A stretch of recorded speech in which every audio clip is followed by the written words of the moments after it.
400 kilo enriched uranium Iran கிட்ட இருக்குன்றது தெரியும். ஆனா அது எந்த இடத்துல இருக்கு, ஈரான் எங்க கொண்டு போய் ஒளிச்சு வச்சிருக்காங்க, அதை பத்தின எந்த விதமான தகவலும் இப்போதைக்கு ஈரான் கிட்ட இருந்து கிடையாது. ஆனா இன்னைக்கு வெஸ்டர்ன் மீடியாஸோட சில முக்கியமான ஊடகங்கள்ல ஒரு அறிவிப்பை வெளியிட்டிருக்காங்க. பிகாக்ஸ்னு சொல்லக்கூடிய ரொம்ப முக்கியமான ஒரு மலைத்தொடர், நடான்ஸ்க்கு பக்கத்துல மேற்கு பகுதியில் இருக்கக்கூடிய ஒரு மலைத்தொடர். அங்க 300 அடி ஆழத்துல கிரனைட் பாறைகளுக்கு கீழே இந்த என்ரிச்டு யுரேனியமை ஈரான் மாத்தி வச்சுட்டாங்க. இது அமெரிக்கா எந்த விதமான குண்டுகளை வீசினாலும் அந்த இடத்துல ஒரு பாதிப்பை ஏற்படுத்த முடியாதுன்னு ஒரு ரிப்போர்ட்டை வெளியில கொடுத்திருக்காங்க. இது மிகப்பெரிய ஒரு திருப்பு முனையா பார்க்கப்பட்டு இருக்கு. அப்படியே பாகிஸ்தான்ல இருந்து சில அப்டேட்ஸ் ஆனது இப்ப கிடைச்சிருக்கு. ஆப்கானிஸ்தானோட பஹ்ராம் ஏர்பேஸின் மீது மிகப்பெரிய அளவு ஏவுகணை தாக்குதல் மற்றும் ட்ரோன் தாக்குதலை பாகிஸ்தான் பண்ணியிருக்காங்க. இதுல அங்க இருக்கக்கூடிய ஃபியூவல் ஸ்டோரேஜ் சைட்ஸ்ன்றது கம்ப்ளீட்டா டிஸ்ட்ராய் பண்ணப்பட்டிருக்கு. இதுக்கு ஆப்கான் தாலிபான்ஸ் மிகப்பெரிய அளவு ரிட்டாலியேஷன் பண்ணுவோன்னு வார்னிங் கொடுத்தது மட்டும் இல்லாம எங்களோட தலைநகரமானது தாக்கப்பட்டா இஸ்லாமாபாத்ல இருந்து பாகிஸ்தானோட ஒவ்வொரு முக்கியமான பகுதிகளும் தாக்கப்படும் ஒரு எச்சரிக்கையும் கொடுத்திருக்காங்க. ஸோ இந்த எல்லா அப்டேட்ஸும் இந்த ஒரு பதிவில் பார்த்துலாம். வாங்க வீடியோக்குள்ள போயிடலாம். நான் உங்கள் தம்புக்ஷன் டிபி ட்ரெண்டிங்ஸ்.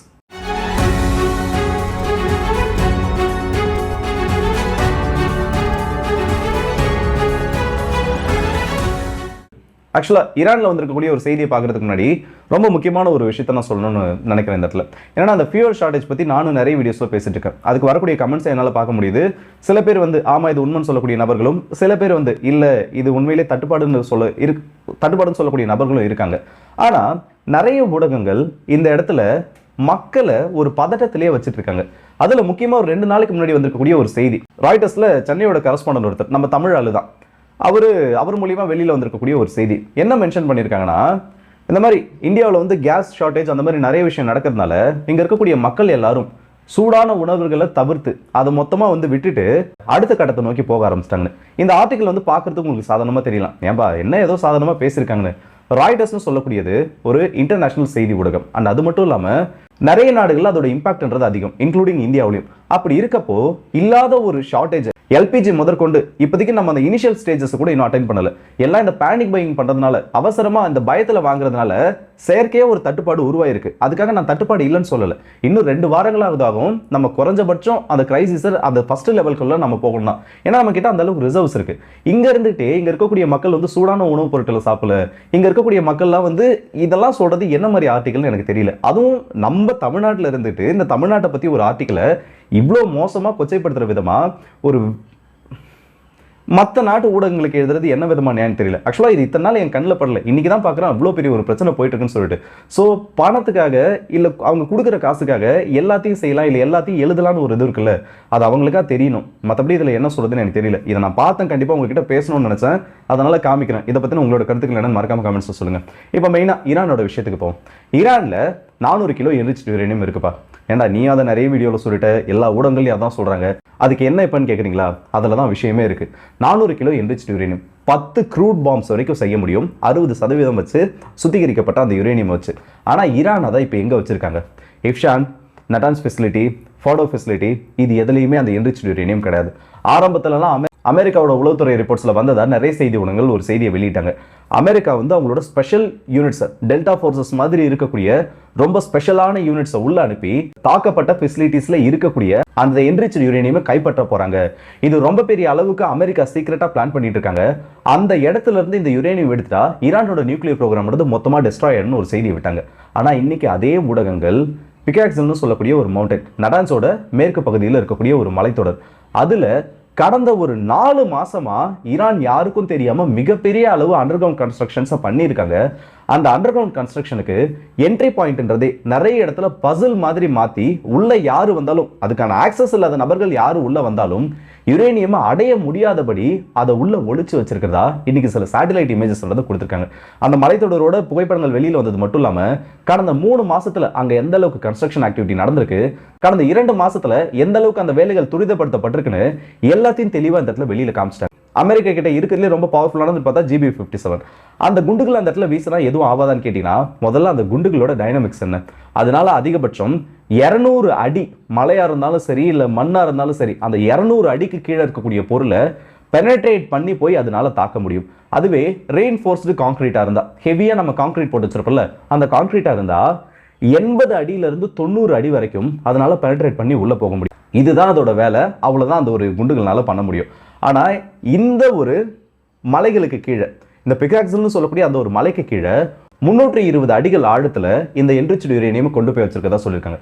ஸோ எப்படி பார்த்தாலும் கம்ப்ளீட்டாக நீங்கள் ஒரு ஏவுகணைக்கு மேலே இன்னொரு ஏவுகணை வீசப்பட்டாலும் அந்த இடத்துல பாதிப்பு ஏற்படுறதுக்கான வாய்ப்பு சுத்தமாக கிடையாதுன்றதையும் சொல்லியிருக்காங்க. அப்புறம் என்னப்பா ஸ்பெஷல் ஃபோர்ஸஸை உள்ள அனுப்பிச்சா எடுக்க முடியாதுன்னா, ட்ரிக்கியாக நிறைய இடங்களை வழியை வச்சது மட்டும் இல்லாமல் உள்ளே போகக்கூடிய நபர்கள், அதாவது இந்த கேட்வே ஆனது க்ளோஸ் பண்ணப்பட்டுச்சு, இதுக்கப்புறம் யாருக்கும் அந்த ஆக்சஸ் ஆனது டினை பண்ணப்பட்டுச்சுன்னா உள்ள வரக்கூடிய வீரர்களை ட்ராப் பண்ணுறதுக்கு பல்வேறு இடங்களில் வழிகளை பண்ணி வச்சிருக்கிறதாவும் அதே ரிப்போர்ட்டில் சொல்லியிருக்காங்க.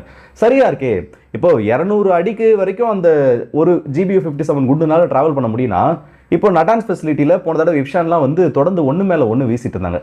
அப்படி வீசுறப்போ அது ஒரு குண்டு வெடிச்சதுக்கு அப்புறம் இன்னொரு குண்டு அது மேலே வீசினா அதை விட ஆழம் போகதான்னு சொல்லி எல்லாருக்கும் ஒரு கேள்வியானது வரும். ஆக்சுவலாக இந்த கிரனைட்ஸ்னு சொல்றது உலகத்திலே வந்து வலிமையான சில பாறைகளில் ஒன்று. நீங்கள் வந்து நார்மலாக வந்து ஒரு கான்கிரீட்டை கூட அவ்வளோ சீக்கிரத்தில் பிரேக் பண்ணிடலாம், அது வந்து டென்ஷனில் இல்லாதப்போ. ரொம்ப சிவியரான ஒரு ப்ரெஷரில் இந்த கிரானைட்ஸ் வந்து பூமிக்கு கீழே இருக்கப்போ அதை நார்மலாக நம்மளால் வெடிப்புகள்னால காலி பண்ண முடியாது. அதுவும் நீங்கள் ரிப்பீட்டடாக ஒரு குண்டு மேலே இன்னொரு குண்டு வீசுகிறப்போ அது அந்த இடத்துல வெடிக்காமல் போகிறதுக்கும் வாய்ப்பு இருக்குது. அப்படி தான் சில குண்டுகள் இப்போ ஈரானோட கைகளில் கிடச்சிருக்கதா சொல்லியிருக்காங்க. ஸோ அமெரிக்கா அந்த ரிஸ்க்கை எடுப்பாங்களா, இல்லை அவங்களோட சிறப்பு படை வீரர்களை உள்ள அனுப்புவாங்களான்றது இன்னும் கொஞ்ச நாளில் தெரிஞ்சிடும். ஆனால் இந்த 400 கிலோ என்ரிச்டு யுரேனியமை அமெரிக்கா கைப்பற்றிட்டாலோ இல்லை ஈரான் அவங்க அமெரிக்கா கிட்ட இழந்துட்டாங்களோ மிகப்பெரிய ஒரு பின்னடைவு ஈரானோட நியூக்ளியர் ப்ரோக்ராமுக்கு இந்த இடத்துல வந்து சேரும். இந்த பிரச்சனை எல்லாம் ஒரு பக்கம் போயிட்டு இருக்கா. அப்படியே பாகிஸ்தான் பார்டர் பக்கம் திரும்பினா, இன்னைக்கு பஹ்ராம் ஏர்பேஸின் மீது மிகப்பெரிய அளவு விமானப்படையை பயன்படுத்தி தாக்குதலை பாகிஸ்தான் பண்ணியிருக்காங்க. இதுல அங்க இருக்கக்கூடிய 9க்கும் அதிகமான ஃபியூவல் ஸ்டோரேஜ் டேங்க்ஸ், அந்த பேஸோட பயன்பாட்டுக்காக வச்சிருக்கக்கூடிய அந்த ஃபியூவல் ஸ்டோரேஜ் டேங்க்ஸ்ன்றது கம்ப்ளீட்டாக அழிக்கப்பட்டிருக்கு. அதோட புகைப்படங்களையும் பாகிஸ்தான் வெளியிட்டிருக்காங்க. இதை பற்றி பாகிஸ்தானோட உள்துறை அமைச்சகம் வெளியிட்டிருக்கக்கூடிய ஒரு செய்தி குறிப்பில் என்ன சொல்லியிருக்காங்கன்னா, ஆப்கானிஸ்தான் தாலிபான்ஸ் எங்களோட நாட்டுக்கு எதிரான தாக்குதல், எங்கள் நாட்டுக்கு எதிரான அந்த பயங்கரவாதிகளை உருவாக்கி அனுப்புறதை இன்னும் நிறுத்தலை. ஸோ இது நிறுத்தப்படுற வரைக்கும் எங்களோட தாக்குதல் நடத்தப்படும் சொல்லியிருக்காங்க. சரி, ஓகேப்பா, இப்போ ரீசெண்டாக பார்டரில் எதுவும் கிளாஷ் நடக்கலன்னு பார்த்தீங்கன்னா, இப்போதைக்கு வந்து பெருசாக அந்த இடத்துல கிளாஷ் எதுவும் நடக்கல. இப்போ பாகிஸ்தான் ட்ரிகர் பண்ணதுக்கு அப்புறமா தான் என்ன நடக்க போகுதுன்றது நம்ம வெயிட் பண்ணி பார்க்கணும். தாலிபான்ஸ் கிட்ட இருந்து மிகப்பெரிய ஒரு வார்னிங் வந்திருக்கு. நீ என்னோட முக்கியமான ஒரு பேஸை தாக்கிட்ட, இதுக்கான ரிட்டாலியேஷன் கண்டிப்பாக ஹெவியாக இருக்கும். என்னோட தலைநகரம் தாக்கப்பட்டுச்சுன்னா உன்னோட தலைநகரம் தாக்கப்படும்.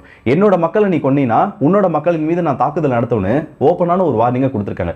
இதுக்கு நடுவில் பாகிஸ்தான் இன்னொரு வேலையை என்ன தெரியுமா பார்த்துட்டு இருக்காங்க, நேத்துன்னு நினைக்கிறேன், நம்ம நேத்தா முந்தானாத்தா தெரியல, பாகிஸ்தான்ல இருந்து ஒரு செய்தி, அதாவது பாகிஸ்தான்ல நடக்கக்கூடிய எல்லா பிரச்சனைக்கும், பாகிஸ்தான்ல நடக்கக்கூடிய பொருளாதார பிரச்சனைகளுக்கும் இந்தியா தான் காரணம், இந்தியாவால ஸ்பான்சர் பண்ணக்கூடிய டெரரிசம் தான் பாகிஸ்தானை டீஸ்டெபிலைஸ் பண்ணுதுன்னு சொல்லிட்டு வாய் கூசாம ஒரு பொய்யை சொல்லியிருக்காங்க.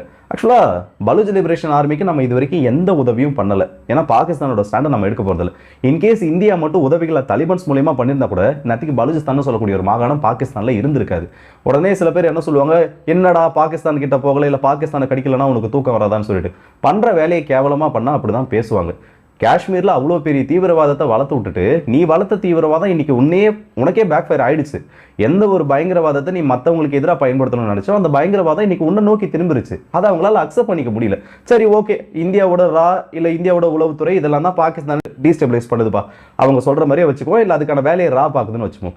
பொருளாதார பிரச்சனை பாகிஸ்தான்ல இருக்கிறதுலே, ஆசிய கண்டத்துல இருக்கிறதுலே ஒரு மோசமான நிலைமையில இருக்குதுன்னா பாகிஸ்தான்ல தான். அப்ப அதுக்கு இந்தியா தான் காரணம், இல்ல உங்க பொருளாதாரத்தையும் கெடுத்தது இந்தியா தான், அதை தாண்டி எங்களால எதுவும் பண்ண முடியாதுன்னா உங்களுக்கு எதுக்கு ஒரு நாடு, உங்களுக்கு எதுக்கு ஒரு ஆட்சியாளர்கள்? இந்த இடத்துல பிரச்சனை இருக்கப்போ அதை எதையுமே ஃபேஸ் பண்ண முடியல, நான் மட்டும் நல்லா இருப்பேன், என்னோட ஆட்சியில் வந்து நான் அதை பண்ணுவேன் இதை பண்ணுவேன், இந்தியாவை மட்டுமே கான்சன்ட்ரேட் பண்ணுவேன்னா கடைசியில் அதோட விளைவு இப்படி மட்டும் தான் இருக்கும். இது வரைக்கும் ஒரே ஒரு டெசிஷன் பாகிஸ்தானோட அரசாங்கம் தன்னோட மக்களை மட்டுமே மனசுல வச்சு எடுத்ததா ஒரு டெசிஷன் அவங்களோட எக்கானமிக் பாலிசியில நீங்க காமிங்க பார்ப்போம், இருக்காது. ஏன்னா அந்த நாடு கூட கொஞ்சம் காசு கொடுத்ததுன்னா அவங்களுக்காக பேசுறது, சீனா கொஞ்சம் காசு கொடுத்தா சீனாவுக்காக பேசுறது, திரும்ப அமெரிக்கா காசு கொடுத்தா தாலிபான்ஸ் அடிக்கிறது, தாலிபான்ஸ் கொஞ்சம் பாகிஸ்தான் கிட்ட பிரச்சனை பண்ணா சீனாவோட போறது, இந்த மாதிரி மாத்தி மாத்தி மற்ற நாடுகளால மட்டுமே இன்ஃப்ளூயன்ஸ் பண்ணப்பட்ட ஒரு பாலிசி எந்த அளவுக்கு ஒரு டிசாஸ்டர்ல முடிவுறதுக்கு பாகிஸ்தான் ஒரு எக்ஸாம்பிள். அதெல்லாம் சரி பண்றதுக்கு இதுவும் இல்லாம நான் இந்தியாவை மட்டும் தான் இப்ப கடிப்பேன்னா இவங்களை பத்தி பேசுறதுல தப்பு கிடையாது. ஸோ இந்த வீடியோ பத்தின உங்களோட கருத்துக்களை மறக்காம கமெண்ட் செக்ஷன்ல சொல்லுங்க. அண்ட் குறிப்பா சொல்லணும்னா 400 கிலோ என்ரிச்டு யுரேனியம், இது ஈரான் கிட்ட இருக்க ட்ரம்ப் கார்டு. இதை மட்டும் ஈரான் இழந்துட்டாங்கன்னா மிகப்பெரிய ஒரு பின்னாடி சந்திக்க வேண்டிய ஒரு தேவையானது வரும். இதை பற்றி உங்களோட கருத்துக்கள். அண்ட் இங்கே இருக்கக்கூடிய செய்தியாளர்கள் வெளிநாட்டு ஊடகங்களில் இங்கே இருக்கக்கூடிய நிலைமையை ரொம்ப எக்ஸாகரேட் பண்ணி காமிக்கிறது இருக்கிறதுலே அபத்தமான ஒன்று. இதை பற்றி உங்களோட கருத்துக்களையும் மறக்காம கமெண்ட்ஸில் சொல்லுங்கள். ஸோ அடுத்த வீடியோ சந்திப்போம். அது வரைக்கும் முடிப்பது உங்கள் ஆர்கே.